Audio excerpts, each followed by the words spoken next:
Sao Paulo, Brazil, the fastest growing city in the world. Every year it gets another 500,000 people. It's just part of a large pattern. All over Brazil there's an exodus from the countryside to the cities. Sao Paulo, with 11 million people, is buckling under the strain of rapid growth and mounting urban problems.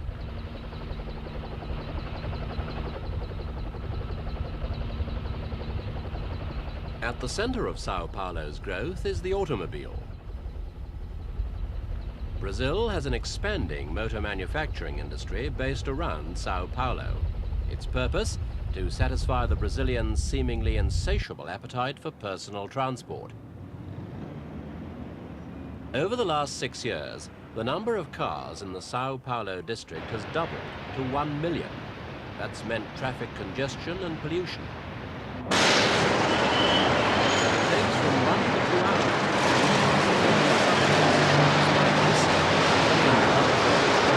Continued. But one thing could tarnish the romance.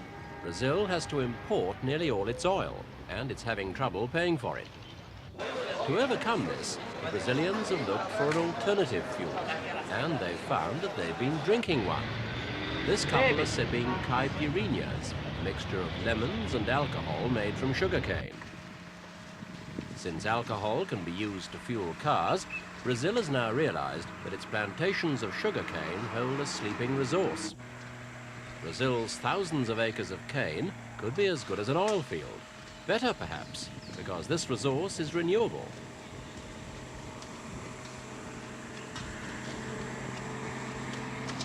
Fuel from plant matter is termed biomass production. Plants absorb the energy of the sun and convert that into chemical energy, stored as hydrocarbons. Oil, after all, is basically plant matter that's been stored beneath the earth for thousands of years. But this biomass is right there on the surface, and you don't need a drilling rig, just a sharp knife.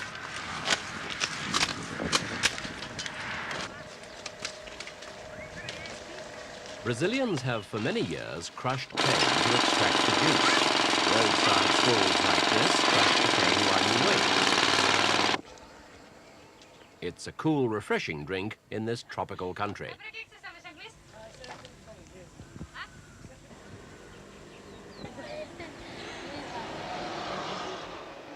This is undistilled juice, so it's non-alcoholic. It's sold by the roadside all over Brazil. When distilled, the cane liquid produces ethyl alcohol, or ethanol, a powerful fuel. Brazil believes that 2% of its land area could produce enough ethanol to replace all imported oil. The country's largest motor manufacturer, Volkswagen Brazil, expects to produce 250,000 alcohol-engined cars this year. Production has been stepped up as the cost of petrol has risen the equivalent of 55 American cents a litre. In terms of energy, there's little difference between petrol and alcohol. An alcohol engine uses about 20% more fuel, but gives about the same amount more power. Alcohol is said to be less polluting when burned. Toxic lead isn't added, as it is to petrol.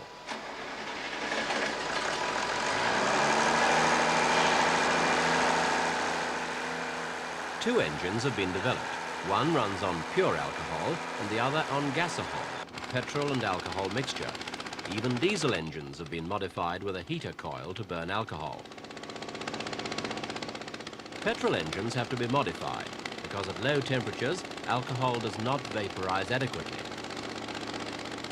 On assembly, a pump is fitted which injects petrol from a small separate tank into the carburetor for the startup. Commercial production is well underway, with an alcohol-engined Volkswagen running off the assembly line every 25 minutes. The current government-subsidized project aims at having the nation's 7 million cars running on alcohol or gasahol by 1990. At present, all official cars in Sao Paulo, Brasilia, and Rio de Janeiro are being converted to run on alcohol.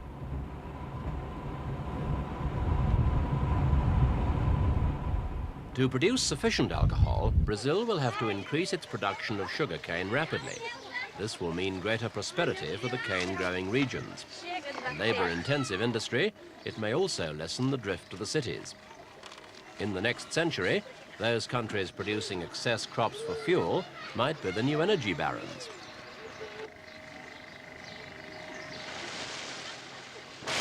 This newfound wealth will probably come as a surprise to these workers on their way to the cane fields. Until recently, sugarcane growing was a depressed industry because sugar prices slumped with world overproduction. But the escalation in the price of oil meant that alcohol production from cane has become much more attractive.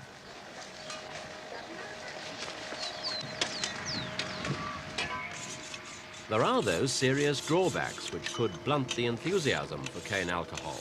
The domestic price of alcohol is based on the world sugar price. If world sugar prices rise dramatically, so will the cost of cane alcohol. Cane growing is dependent on fertilizer, which depends on the price of oil, and is itself increasing dramatically in cost. The crop requires high-quality soil and takes 18 months to reach its first harvest. Farmers have been reluctant to increase production because at present other crops like soya beans are less labour-intensive and give a better return. There is also the risk of a serious pest or disease affecting sugarcane. With the present dependence on cane as the raw material for the alcohol, such a disease would be disastrous.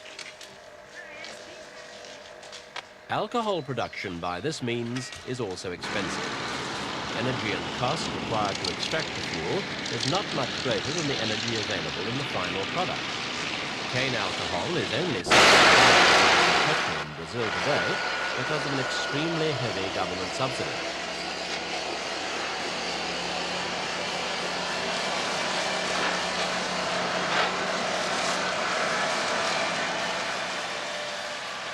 The energy equation may change. Yields could be improved by breeding and selection. Plants are relatively inefficient forms of solar energy, but it's hoped that a little tinkering with the genes might one day increase their efficiency as energy converters, and so cut the cost of this kind of fuel. There are also crops apart from sugarcane which could be grown to lessen the dependence on one source for the fuel.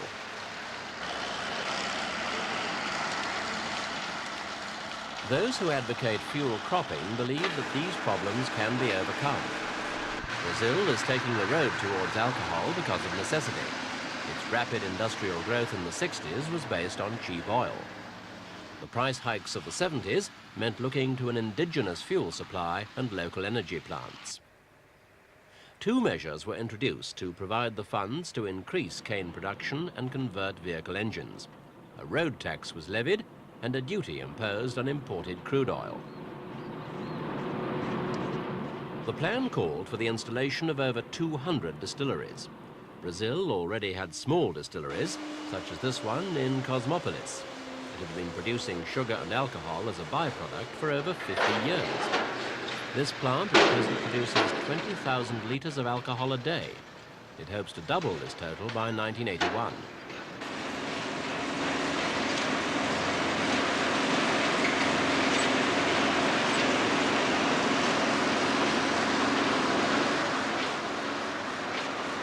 Once unloaded, the cane is placed on large conveyors. It takes 1 ton of cane to make 65 litres of alcohol. The cane is first washed, then sliced up, mashed and crushed to extract the liquid. The juice is then heated to 95 degrees centigrade to purify it, then cooled to 32 degrees.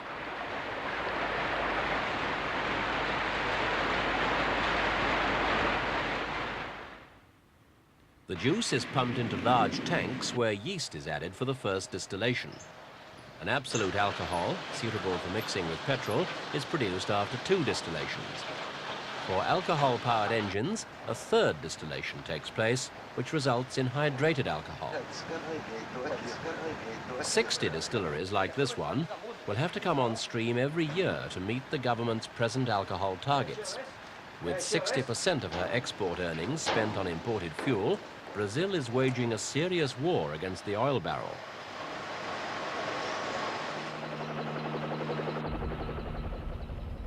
The alcohol conversion program is now well underway.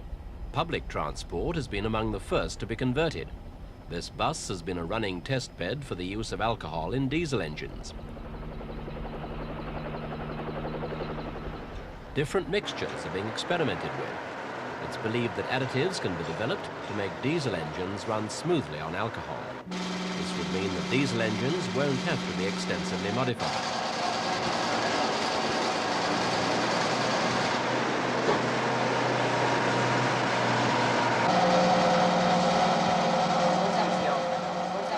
Already there are alcohol filling stations in all the main cities of Brazil. At this bus station in Sao Paulo, the buses are inspected daily and comparisons made between the different fuel mixtures.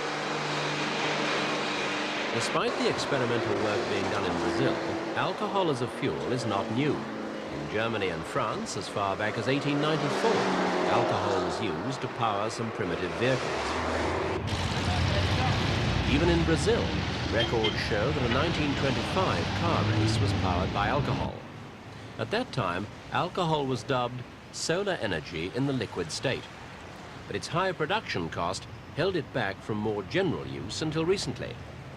The realization that oil is a finite resource and its escalating price have meant a re-examination of alcohol. Fuel cropping is now seen as the pattern of the future.